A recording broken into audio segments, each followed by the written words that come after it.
برادران اسلام کو عید الفطر کی مبارکباد۔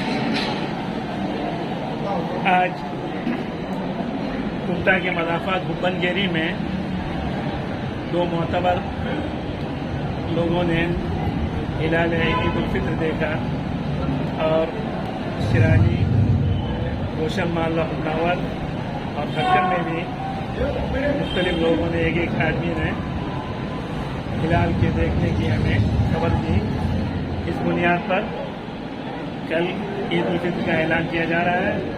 انشاءاللہ عید کی نماز ہوگی، رمضان کا مبارک مہینہ کتاب کو پہنچے، اللہ تعالی ہم سب کی مغفرت فرمائے اور اس عید کی رات کو ہم سب کے لیے اور آنے والی کل کی عید سب کے لیے سعادت والی بنائے اور آپس کی بھائی چارگی اور آپس کے تعلقات میں ترقی اور تعلقات کے استوار ہونے کا اس کو ذریعہ بنائے اور ہم سب کے اللہ تعالیٰ مغفرت فرمائے۔